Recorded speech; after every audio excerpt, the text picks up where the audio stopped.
이제 겨우 결혼 생활 1년 하고도 몇 달 보내고 이런 사연을 적고 있으니 한편으로는 이게 제 얼굴에 침뱉기를 하고 있는 게 아닌가 하는 생각이 들기도 하네요.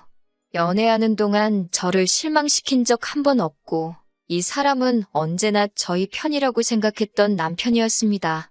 연애하던 시절에 따지고 보면 제가 잘못한 사소한 사건들에도 발벗고 나서주면서 저를 위해 목소리를 내주던 사람이었거든요. 그런데 정작 자기 가족들이 얽힌 일에는 소극적이고 중요할 때는 남의 편을 들어서 남편이라는 말이 괜히 있는 말이 아니라는 게 느껴질 정도로 정말 남이구나 하는 생각이 들 만큼 저를 서운하게 만들더라고요. 어떻게 보면 결혼하면서 저도 남편의 가족의 일원이 된 거나 마찬가지인데 같이 함께한 시간이 짧아서 그런지 제가 아무리 노력해도 저는 남의 집 사람이구나 하는 느낌이 들 때가 하루 이틀이 아니었습니다. 무조건 제 편을 들어주는 것도 바라지 않았어요. 그래도 적어도 3-4번에 한 번 정도라도 아니면 평생에 단 한 번뿐이라도 중요한 순간에 한 번은 제 편을 들어줬으면 했는데 남편한테는 새로 생긴 가족인 제가 아닌 원래부터 가족인 시어머니가 더 중요하구나 하는 생각밖에 들지가 않네요. 남편과 연애하던 시절에는 남편이 저보다 시어머니가 먼저라는 걸 몰랐습니다. 사소하게 다투었던 적마저도 손에 꼽을 정도로 적었기에 결혼까지 결심하게 되는데 큰 어려움이 없었지요. 결혼을 준비하는 과정에서 남편이 모아놓은 돈이 3천만 원도 되지 않는다는 걸 알게 되었습니다. 제가 모아놓은 돈은 5천만 원으로 남편에 비해 많기는 하지만 저라고 많이 모아놓은 편이 아니긴 해서 그걸 가지고는 크게 문제 삼지는 않았습니다. 남편은 군입대 후 부사관으로 장기복무 신청을 해서 1년 정도 더 군 생활을 하고 나왔거든요. 덕분에 대학 졸업도 늦어지고 취직도 조금 늦은 편이었어요. 그런 부분을 감안하면 3천만 원도 어떻게 보면 잘 모았다고 볼 수도 있기에 그걸 딱히 문제 삼으려고 하지는 않았습니다. 그리고 결혼할 때 시댁 쪽에서 집을 해주겠다고 했었거든요.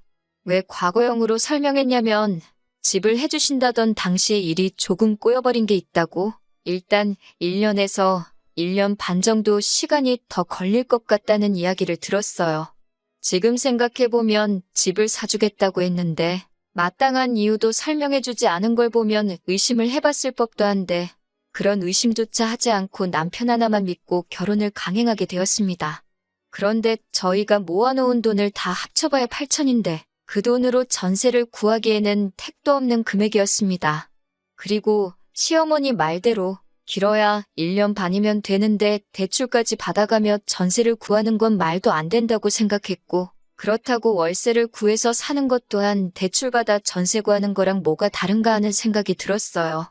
어떻게 하면 좋은가 남편이랑 상의해가며 골머리를 썩고 있었는데 친정 부모님께서 저희만 괜찮으면 2층을 내어줄 테니 거기서 지내도 된다고 하셨습니다.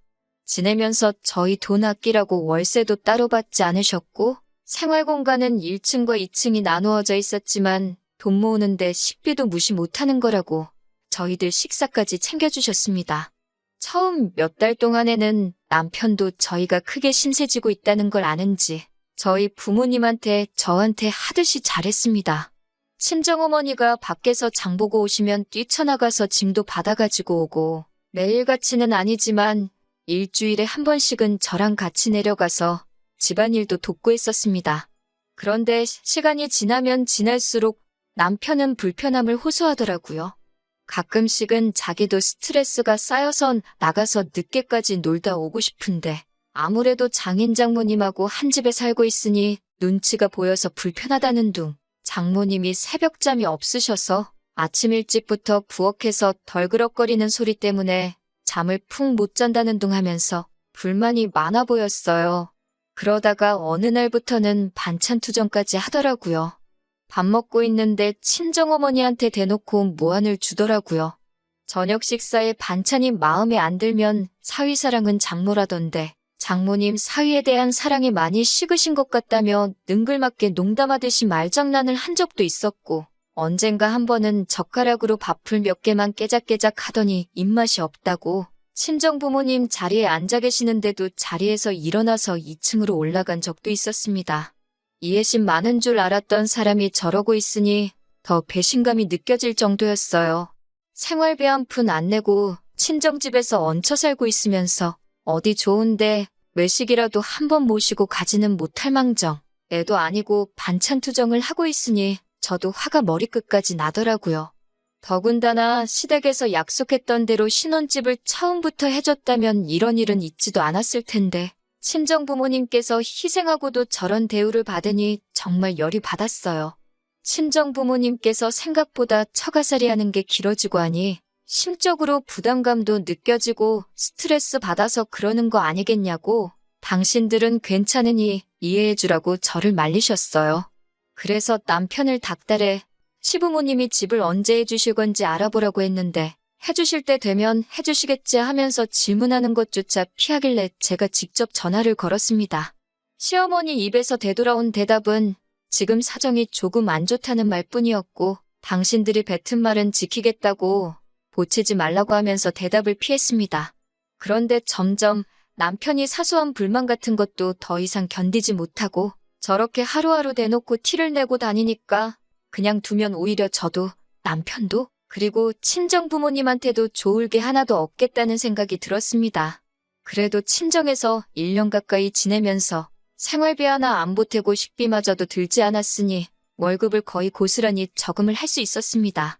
결혼 전에 모아둔 자금과 결혼 후 친정살이 하면서 모아놓은 돈을 보니 어느덧 1억 6천이라는 목돈이 되어 있었어요. 당장 기약 없이 시부모님이 해준다는 집을 기다리고 있다가는 남편과 제 사이가 틀어지는 것도 모자라 저랑 친정부모님도 어색해지겠다는 생각이 들어서 일단 나중에 가서 생각하자는 마음으로 새로 살 집을 찾아다니기 시작했어요. 남편도 분가가 하고 싶었던 건지 아니면 자기 부모님이 해준다는 집이 언제가 될지 확신이 없었던 건지 쌍수를 들고 환영을 하더라고요. 그러다가 친정집 근처에 새로 지어진 신축 빌라를 하나 소개받게 되었습니다.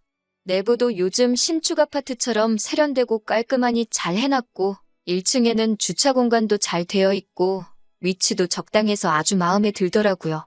그래도 혹시나 하는 마음에 전세로 집을 구했습니다. 갑자기 시부모님 사정이 좋아져서 약속을 지킬 수도 있다는 기대가 있었거든요. 그런데 아무리 빌라라고 해도 신축인데다가 위치도 좋다 보니 전세금을 무시할 수 없겠더라고요. 저희가 모은 돈에서 한참 모자랐는데 그냥 대출을 받았습니다. 친정부모님께서 이자 없이 보태주신다고 하셨는데 더 신세지고 싶지도 않았고 여러모로 안 받는 게 좋겠다는 생각이 들었어요. 저희 이 사날이 정해지고 친정에서 나갈 때가 되니까 남편도 정신을 차린 건지 그때부터 친정부모님한테 처음 결혼했을 때처럼 잘 하더라고요. 이제 와서 다시 잘하면 뭐하나요? 이미 저는 실망할 대로 실망을 한 상태였으니 말입니다. 드디어 대망의 이삿날이 되었습니다. 굳이 오지 않으셔도 된다고 했는데 니들이 뭘 알겠냐면서 당신이 있어야 한다고 하면서 시어머니가 직접 오셨습니다. 가전이며 가구며 다 그날 들어오게 일정을 짜놓았고 어느 정도 위치도 미리 다 정해놓았었어요. 기사님들이 하나둘씩 도착하고 가전하고 가구들이 들어오기 시작하는데 어머님이 껴들어서는 이건 여기다 놔라, 저건 저기다 놔라 하면서 혼선을 주더라고요. 기사님들은 저한테 위치 안내받고 일하고 있으면 꼭 오셔서 이건 이렇게 놓으면 어쩐다 저쩐다 하시면서 마음대로 어머님이 원하는 위치대로 집을 새로 꾸미기 시작하셨습니다.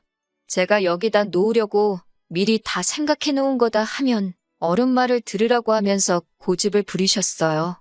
살아보니 더 편한 걸 알고 있어서 알려주는 거고 어차피 조금만 지나면 당신이 집을 해줄 건데 잠깐만 살 집에 가구가 어디에 붙어있던 간에 편하게 사는 게 최고 아니겠냐고 또 공수표를 날리더라고요. 당장 형편이 안 돼서 집 못 해주시는 거 이제는 다 아는데도 집 해줄 테니까 그놈의 허세는 왜 이렇게 부리시는지. 가구들도 거의 다 들어오고 가장 마지막에 침대가 들어오게 되었습니다. 시어머니가 집을 결국 안 해주시면 한참을 지내야 할 집이었기 때문에 가전가구들 모두 임시로 쓸 것들이 아니라 오래 쓸 수 있는 좋은 것들로 구매를 했어요. 그중에 가장 신경 쓴 게 침대였습니다. 따지고 보면 하루에 가장 긴 시간을 침대에서 보내야 하잖아요. 잠은 좋은 데서 자야지 다음날 피로도 풀리고 하루가 잘 돌아간다는 말에 침대는 미국 수입 침대로 조금 무리하다 싶을 정도로 투자를 했거든요. 그런데 침대가 들어오고 나서 시어머니가 매트리스에 한번 누워보더니 눈빛이 곧바로 먹잇감을 노리는 살쾡이 눈으로 변하시대요. 신축 빌라이긴 하지만 평수가 넓지는 않아서 침대가 들어오니까 방이 꽉 차더라고요. 국내 브랜드 라지킹 사이즈보다 한 단계 더 크다는 칼킹 사이즈였으니 정말 침대 하나 들어가니 안방에 다른 가구가 들어갈 자리가 나오지 않았어요. 어차피 잠만 잘 곳인데 다른 가구 들어갈 필요도 없고 한동안은 아이 계획도 없기 때문에 남은 방 2개 있는 걸 서재와 옷방으로 꾸며놓았거든요. 그래서 방이 조금 좁아져도 상관이 없던 상황이었어요. 그런데 살쾡이 눈으로 변한 어머님이 안방에 커다란 침대가 들어차 있으니까 집에 비해서 너무 크다고 꼬투리를 잡으시더군요. 답답해 보이고 따지고 보면 저희도 이제 처음 독립하는 거니 신혼이나 마찬가지인데 침대에 빈 공간이 많아서 정이나 붙겠냐고 하면서 말이죠.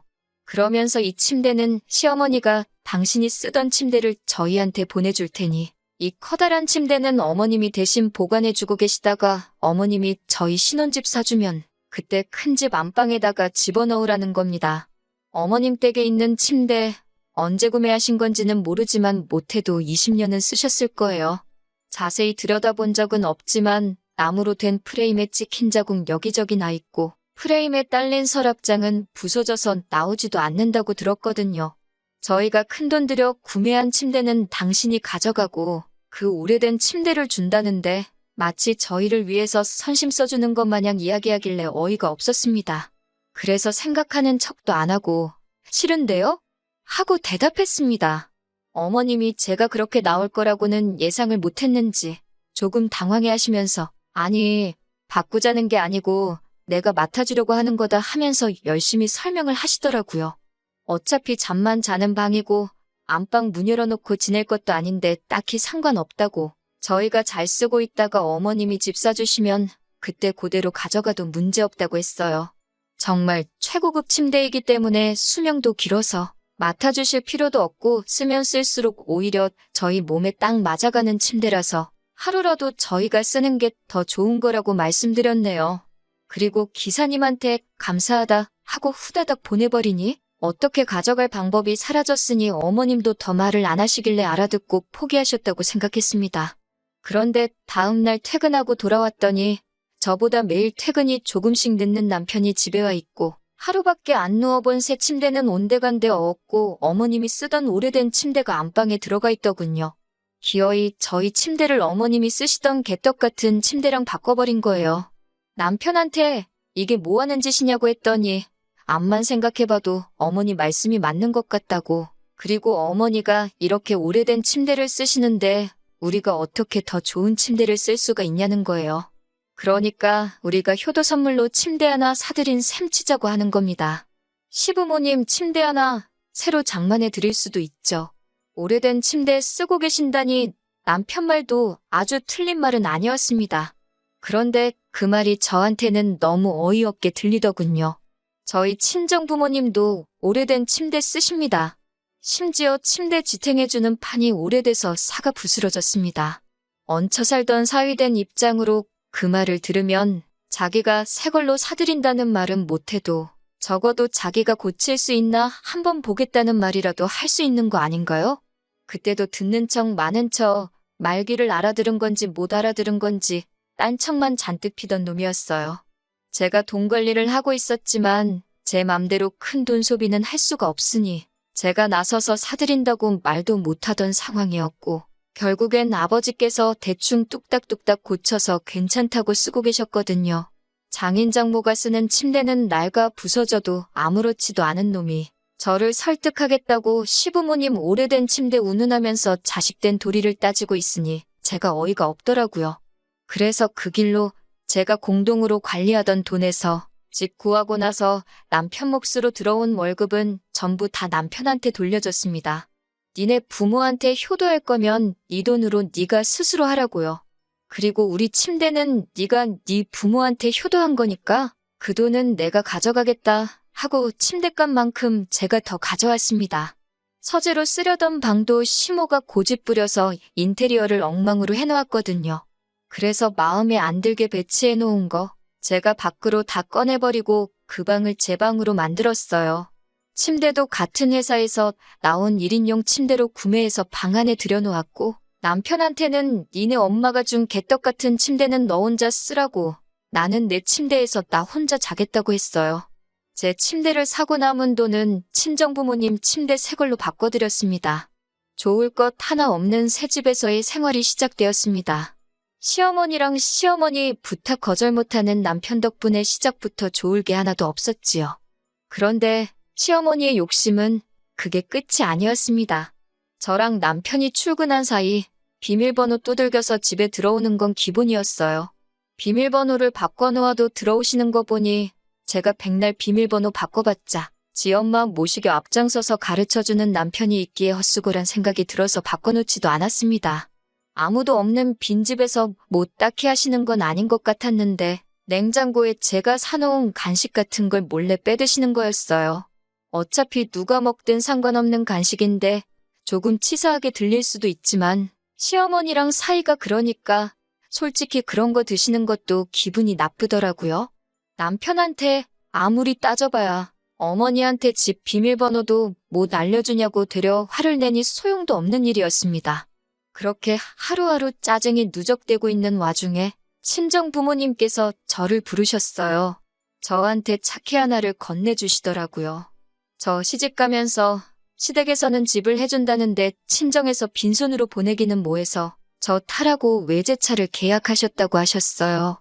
남편은 친정집에서 회사가 가까운 편이라 괜찮은데 매일 멀리까지 출퇴근하는 제가 마음에 걸리셨다고요. 그리고 그 차를 어제 드디어 인도를 받았다고 하네요. 감사한 마음도 들고 한편으로는 제 지금 상황을 생각해보면 이걸 어떻게 해야 하나 싶더라고요. 금가락지면 품속에 숨기기라도 할 텐데 다른 것도 아니고 자동차를 어떻게 숨기겠어요. 차가 생기니 면허도 없는 남편이 더 좋아하더군요. 이럴 줄 알았으면 진작에 면허를 땄을 걸 그랬다고요. 한동안 시모 때문에 저한테 쌀쌀맞게 굴더니 차 가지고 오고부터는 운전 연수 좀 시켜달라고 매일같이 졸라대기 시작했어요.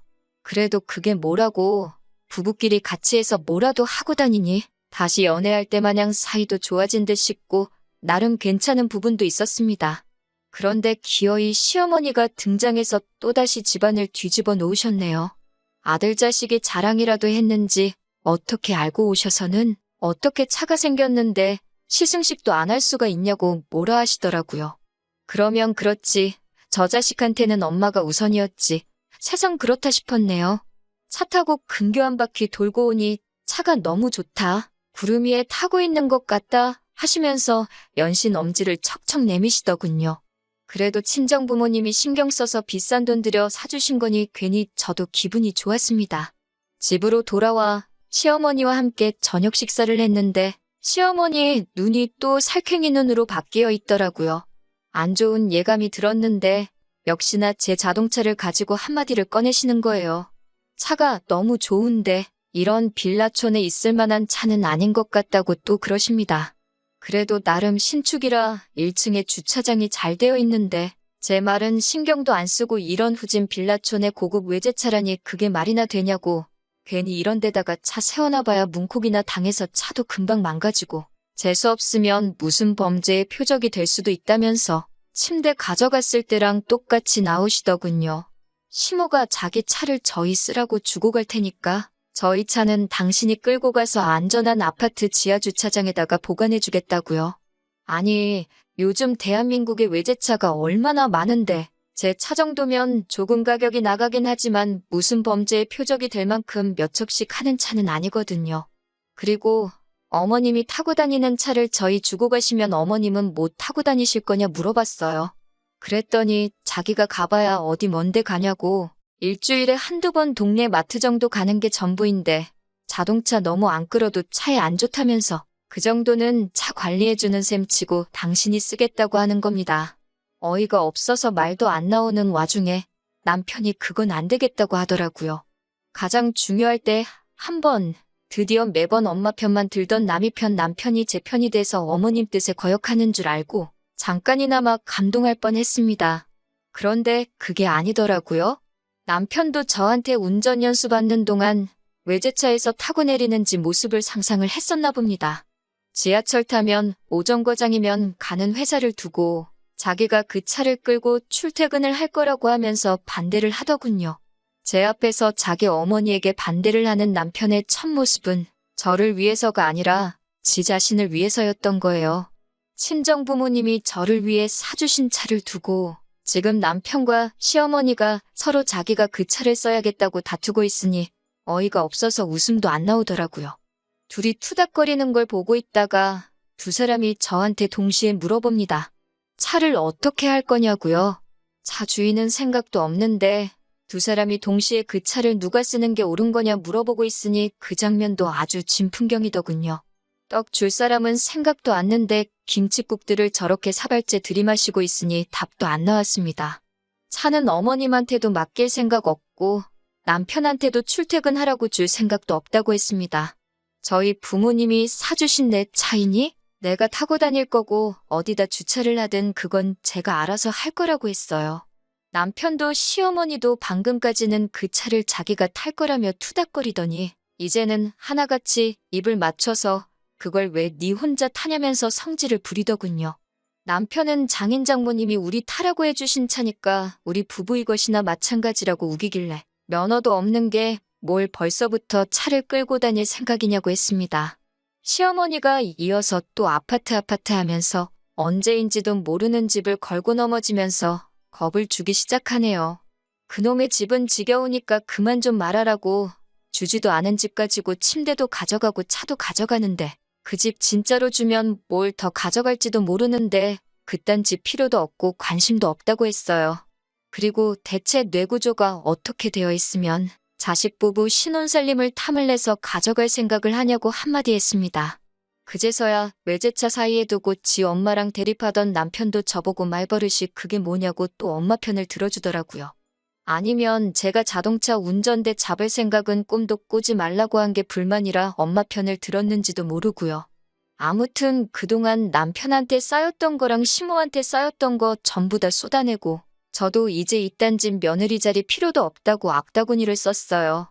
가족 앞에서 남이 편대는 남편도 필요 없고 언제 사줄지도 모르는 그놈의 집도 필요 없고 그걸 인질로 잡고 며느리 세간살이 다 뜯어가려는 시모도 필요 없다고 한참 성질을 내다가 이혼하겠다고 선언하고 집구석 뒤집어 엎어놓고 나왔네요.